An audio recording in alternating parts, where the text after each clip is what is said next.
البنات كي دايرين؟ لاباس عليكم؟ بخير؟ مزيان؟ هانيين؟ كنتمنى ان شاء الله تكونوا بخير وعلى خير وانتم كتشاهدوا هذا الفيديو.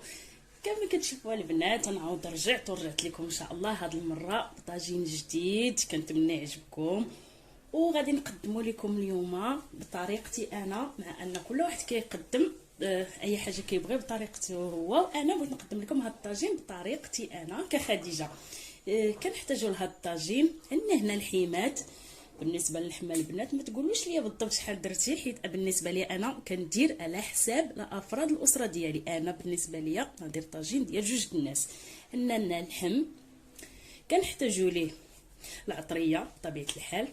بالنسبه للعطريه عندنا ملحه، الابزار، سكنجبير، قرقوم، قرفه عواد، ومن بعد غنزيدو قرفه مطحونه. بالنسبه اللي ما عندوش قرفه عواد البنات يقدر يدير قرفه مطحونه من الاول. وهنايا عندنا زيت البلديه، 4 كاس ديال زيت روميه. هنا عندنا البصله، الزبيب، مطيشه. غنبداو على بركه الله.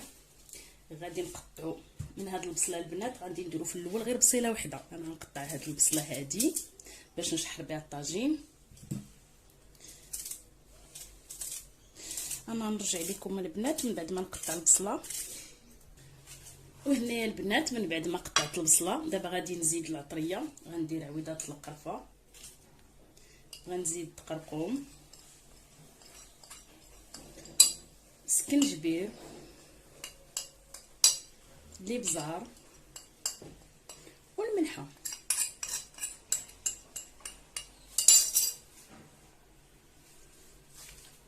وغادي نحركهم واحد شويه باش تدخل ديك العطريه. وهنايا غادي نزيد 4 كاس ديال الزيت روميه. وبالنسبه لزيت البلديه البنات انا غادي نخليها حتى الاخير. غناخذ هاد الطاجين ديالي يتشحر فوق العافيه. من بعد ما غادي يتشحر ان شاء الله غادي نرجع معكم باش نكملوا الطاجين ديالنا.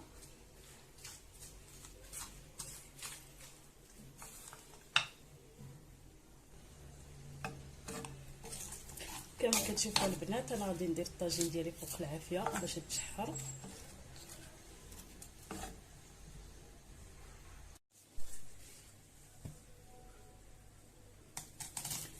كما كتشوفوا معايا البنات انا هنا غادي نقطع البصله ومطيشه. من بعد ما درت الطاجين ديالي كيتشحر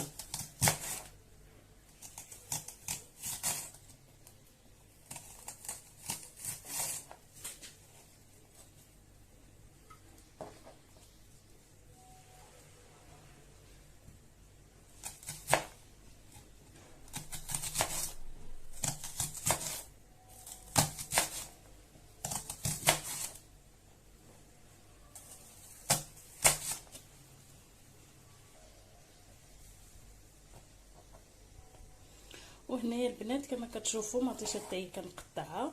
وبالنسبه للبنات اللي ما كيبغيش مطيشه يقشرها، انا صراحه كتعجبني نقشرها. اما بالنسبه للناس بالنسبه للطاجين كدار هاد المطيشه هكا بقشورها، ولكن كما كتعرفوا انا ما كتعجبنيش مطيشه بقشورها، داكشي علاش قشرتها.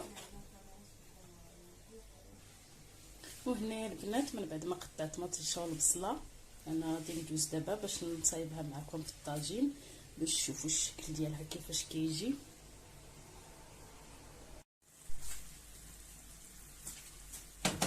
وهنايا البنات كما كتشوفوا من بعد الطاجين ديالي ما تشحر انا هنايا غادي نجي باش نزيد ديك البصله ومطيشه. اول حاجه نسيت البنات ما قلت لكمش انا ما غاديش ندير الماء بزاف، غادي ندير تقريبا نص كاس ديال الماء، حيت كما كتعرفوا هنايا البصله والمطيشه كيطلقوا الماء والطاجين ما كيبغيش الماء بزاف. انا غنزيد هاد نص كاس ديال الماء غير باش داك الطاجين ديالي ما يلصقش. وهنايا غادي نديروا البصله كما كتشوفوا. المهم بالنسبه لتزيين البنات كل وحده كتزين بالطريقه اللي بغات. انا غادي ندير بصله عاديه ومطيشه فوق منها.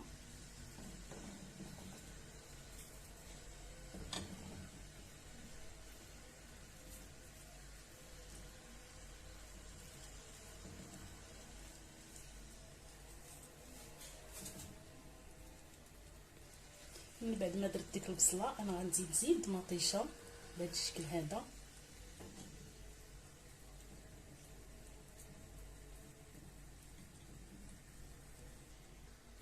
من بعد البنات ما كندير ديك البصله ومطيشه غادي نجيب داك الزبيب غنزيدو من الفوق بهذا الشكل هذا.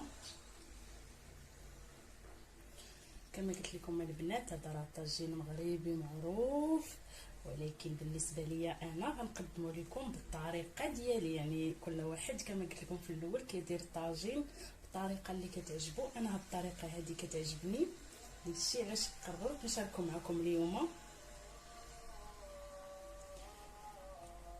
بالنسبه لهاد الطاجين البنات انا دابا غادي نغطيه عليه، غادي نخليه يطيب، غادي نجي مره غادي ناخذ ديك لاصوص ونبقى نسقي بها البصله ومطيشه من الفوق حتى يطيب الطاجين مزيان.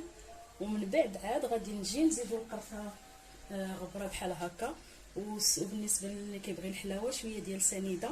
انا ملي غيطيب الطاجين غادي نرجع باش نشارك معكم الطريقه ديالو كيفاش كيتقدم، وغادي نشارك معكم ديك البصله ديك القرفه والسكر اللي غنزيدها. ومن بعد وخليكم معايا غادي تشوفوا واحد الطاجين كيفاش كيجي، راه كيجي زوين وبنين بزاف البنات. غير المهم ما تنساوش مره تسقيو ديك، تاخذوا ديك لاصوص وتسقيو ديك البصله ومطيشه باش حتى هما كتكون فيهم ديك النكهه ديال اللحم. وهنايا البنات كما كتشوفوا الطويجين ديالي من بعد ما طاب كيجي بهذا الشكل هذا. دابا غادي نزيدو شويه ديال السكر سنيده. بالنسبه للبنات اللي كيبغيو الحلاوه نزيدو شويه السكر. المهم البنات نتوما كديروا الحلاوه على حسب الذوق ديالكم. وهنايا كنزيد قرفه عواد، قرفه مطحونه كنعتبر كما قلت لكم في الاول درت قرفه عواد. وغادي نخليه مده ديال 5 دقائق على بيد ما ديك العروسه تنسجم، ومن بعد نرجع لكم باش تشوفوا الشكل النهائي ديال الطاجين ديالنا كيفاش كيجي.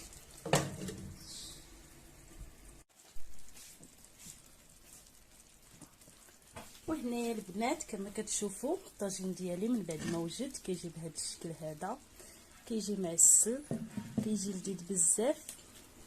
كنتمنى ان شاء الله هذا الفيديو اليوم يعجبكم، وكنقول لكم شهيه طيبه، والى اللقاء فيديو جديد ان شاء الله.